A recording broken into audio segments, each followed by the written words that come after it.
G'day guys, how's it going? Rubber Kitty here. So, walking through South Bank. So I can smell the mulch that they're putting on the garden beds, making it all nice and cozy for the plants for the winter. Anyways, doing things for yourself. It's always a good thing to do things for yourself. Not just little things, but you know, there's big things as well. It's a learning experience. Don't just say okay and just delegate it to someone all the fucking time, or just say, oh, I need you to do this, when you can easily do it for yourself. Or there's people that set things up to, you can do it for yourself. Now, why is this important? Well, sense of accomplishment, achievement, development and growth, responsibility. There's nothing more rewarding than taking on some responsibility. And people absolve themselves completely of responsibility. I'm just like, how rewarding is that? I mean, sure, you can let go every now and again, but I guess the reward is letting go after having some responsibility. As we're coming to it in the kink world, there's been quite a few people that just say, hey, look, I want to absolve myself of all responsibility. I said, well, yeah, that's not exactly possible because, life.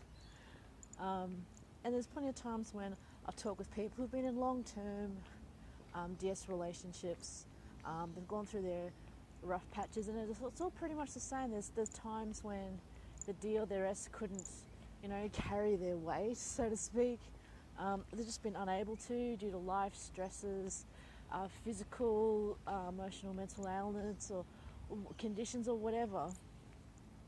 But then in those times, there's also when things swap around.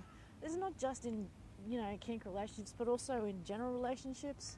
It gets, I guess, more emphasised, and what I see mostly is a lot of kink relationships and BDSM relationships, because there's always an assumption that if things go wrong, it's always, ironically enough, it's always the Dom's fault. And I'm like, well,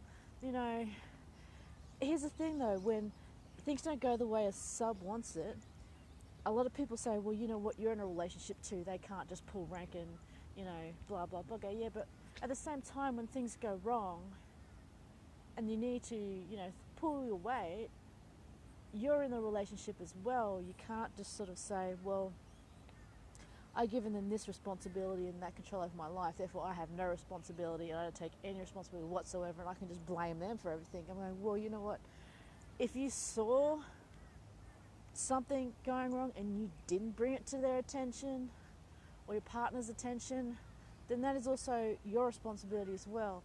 I learnt this when doing, defensive driving, where there's no one person who is in the right or wrong. It is called apportioned blame. Something that's said within the legal system is a lot more, well, in some instances it can be a lot more prevalent, and sort of like, could you have foreseen this? Well, yes, you could have foreseen it. Why didn't you foresee it? I was, too preoccupied. I just didn't want to deal with it. I was in denial. For some reason, I was having a temper tantrum, and I thought, well, if this fucks up, I can go blame him later on. Seriously, guys, don't do that. It's not good, because one thing it is evident is that it'll set a precedent, a pattern, something that you're going to keep doing over and over again. And if you find yourself always at the same end in some relationships, then that could be a reason why.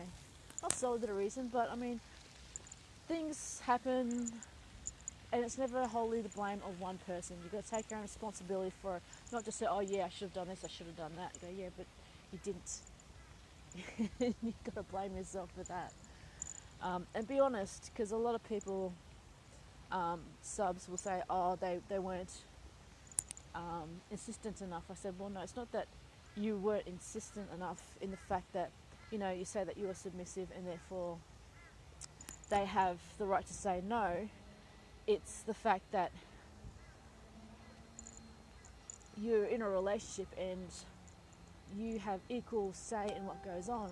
And you can at any time say no, just as like the doms can at any time say no and say, no, I should have been more forceful in setting my boundaries, because quite often I see a lot of doms' boundaries being violated or stepped over, because it's just, in the short run, easier to not be nagged. And I was like, you know what, you then go on to enabling somebody.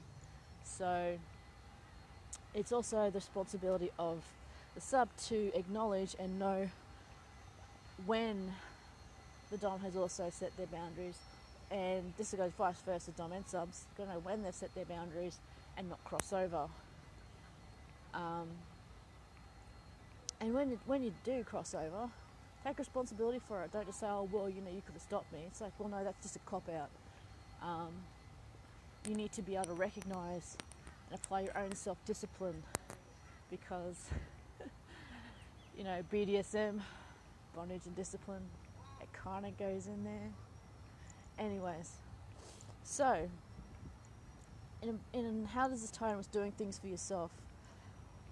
Well, being able to do things for yourself is you know your limits, you stretch your limits, you grow, and you can set your own boundaries, and that is doing something for yourself wholly to set your boundaries and taking the time to just be a whole person is doing stuff for yourself wholly and truly, not always for other people, because it is also in a way a burden on other people, always doing something for themselves.